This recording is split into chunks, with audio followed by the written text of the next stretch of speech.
No hay mucho.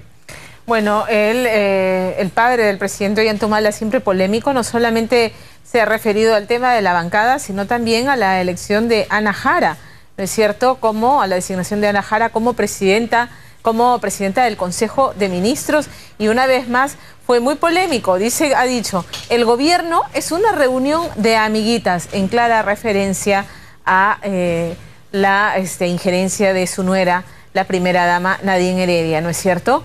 Él ha dicho que desconoce, conoce lo que se está realizando en el gobierno, que es muy diferente a la gran transformación que fue el discurso que llevó su hijo a la presidencia de la República. Según la Constitución y las leyes, ha dicho, un funcionario público para ser tal no basta su nombramiento, sino que tiene que jurar. Ahí se refería a las formas, ¿no? El nombramiento es el hecho, pero la formalidad de jurar al cargo, porque recién con el juramento se tiene que firmar a nombre del Estado.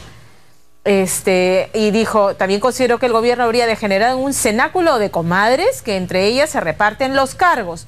Lo dijo, claro, en referencia, como les decía, al supuesto poder que ostenta su nuera y sus colaboradoras más cercanas. Para mí es una reunión de amiguitas que entre ellas se reparten los cargos.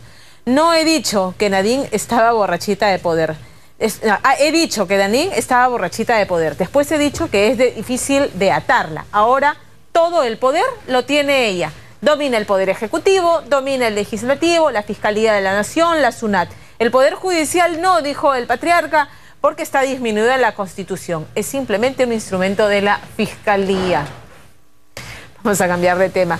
Fiorella Nolasco, junto al abogado de IDL, Carlos Rivera, presentaron importantes aportes respecto a la investigación que se realiza en el caso del asesinato de su padre, del ex consejero regional Ezequiel Nolasco.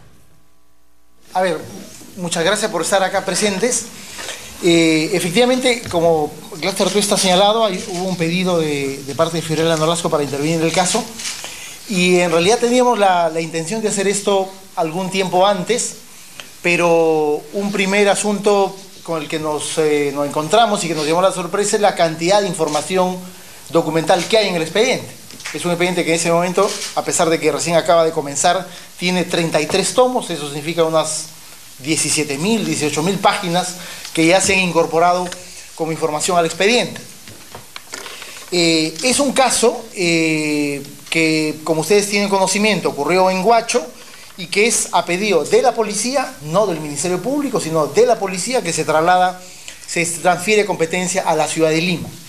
Es la policía, en el marco de las investigaciones preliminares, la que ha tomado la iniciativa y la que ha incorporado mucha información relevante respecto de los crímenes anteriores al crimen del señor Nolasco y de los eventos de carácter político que tuvieron ocurrencia en Chimbote y en Ancash y que están relacionados al crimen de Nolasco. Por lo tanto, un primer asunto que encontramos en el marco de la investigación preliminar es un rol, yo diría, protagónico de la Policía Nacional, incorporando información para la construcción de un caso como un caso de criminalidad organizada.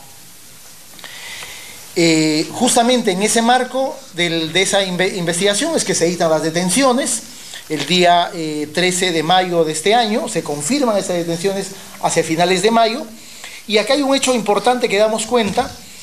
También hacia fines de mayo, el 29 exactamente, la DIRINCRI emite el atestado policial 036 del 2014, en el que tiene muchas conclusiones, es un documento de 500 páginas, pero queremos destacar tres que son importantes. Una, la policía efectivamente dice, acá hay indicios suficientes de una asociación ilícita para delinquir sobre 40 personas, y hay indicios suficientes sobre la comisión de un delito de homicidio calificado.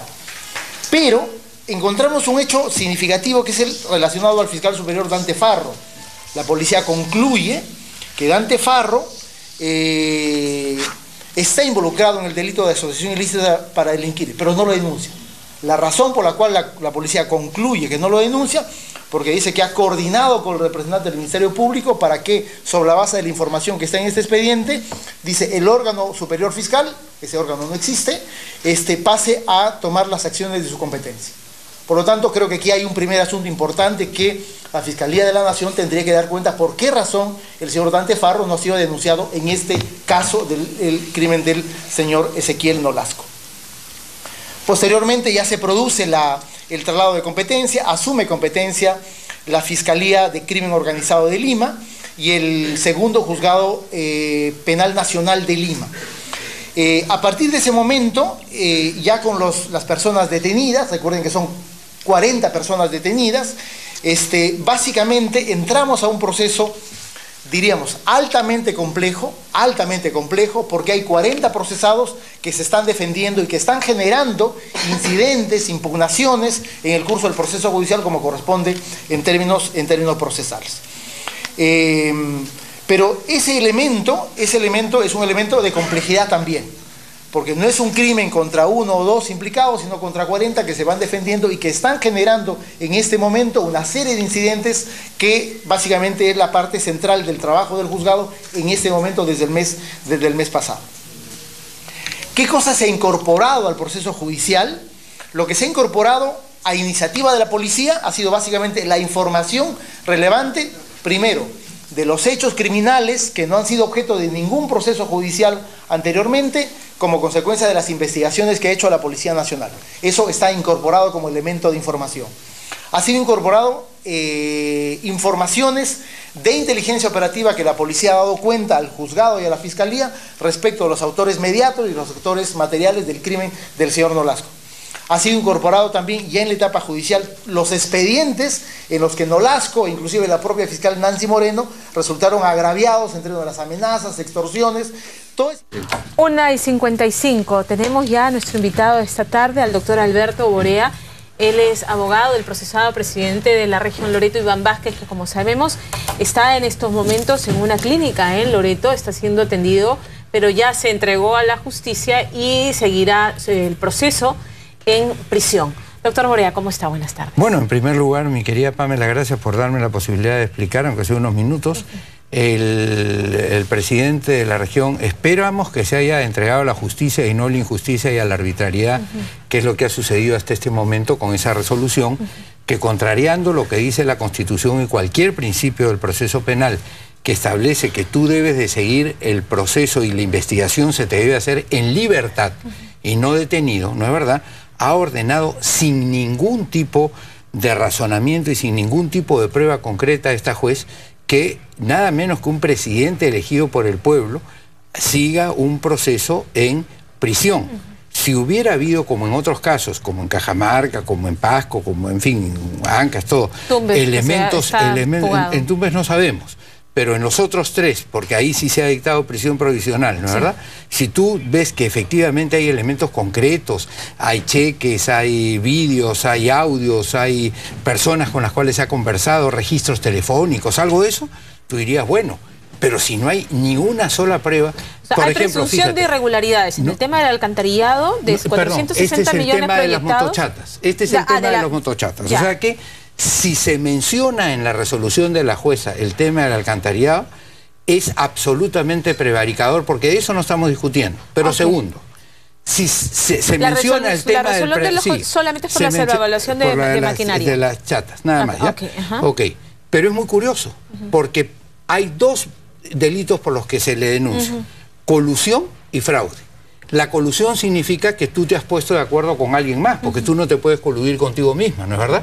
Entonces, si tú quieres darle prisión a alguien por la colusión, tú tienes que decir, se reunió con Juan Pérez, con Salvador Jiménez, con Salomón Chávez, con quien sea, en tales oportunidades y acordaron tal cosa.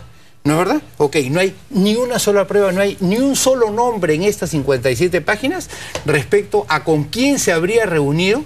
O sea, lo que hay es la presunción de una sobrevaluación de 18 unidades en 6 millones de soles. No son 18 millones, no son 18 unidades, son 4 motochatas. Y te voy a decir, es tan absurdo que el otro cargo es el fraude.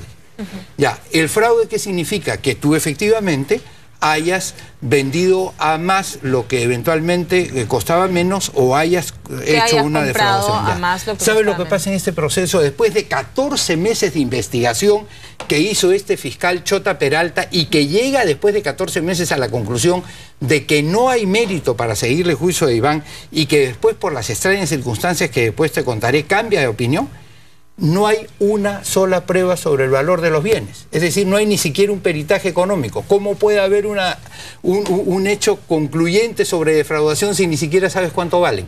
¿Cómo puedes basar una resolución en que le quitas la libertad ya no solamente a una persona, sino a un ciudadano que esté en campaña, a diario en contacto con su pueblo, para ser elegido presidente si no tienes ni una sola prueba, como te estoy señalando? O sea, la resolución solamente se refiere al tema de las chatas, no tiene nada que ver con alcantarillado, no tiene nada que ver con el descuento de sueldos, nada, solamente es en ese caso puntual. Lo que pasa es que este es un tema que lo levanta un tipo que se llama Ricardo Zamora, que pretende participar en esta licitación de las motochatas y que además le hace fraude al gobierno regional en la medida en que él ni siquiera podía presentarse a la licitación porque no estaba inscrito en el Registro Nacional de Proveedores. Y él es el que arma todo este bullying mediático y comienza a hacer las denuncias. En teoría, en venganza, al no poder ingresar a participar en la licitación, así es, mi querida Pamela, eso es lo que yo pienso. Y no hay sobrevaloración. Pero para que haya sobrevaloración tiene que haber primero valoración. Es decir, tú tienes que decir, pero te voy a decir algo más. La gente del comité, Ramiro Ramírez, en fin, todos los miembros del comité... Frente Patriótico. Del comité, del comité, dicen, muy bien, terminado esto, van a la capitanía y le digan, díganos ustedes si estas motochatas son técnicamente suficientes, de acuerdo más o menos a lo que se dijo en la licitación, ¿no? De compra, no de construcción. Y efectivamente la capitanía dice, sí. El perito que se contrata para esto, que es un perito naval afamadísimo, dice, sí, efectivamente. Entonces, ¿dónde está la seriedad de la acusación? Pero mira lo que te quiero decir. El 3 de abril... Tenemos que terminar, yo sé, pero dame una chancecita, como dicen los tipos. Para redondear la idea, mira, el 3 de junio dice, el 3 de abril, Peralta Chota dice, no hay mérito para formalizar denuncia contra Iván Vázquez.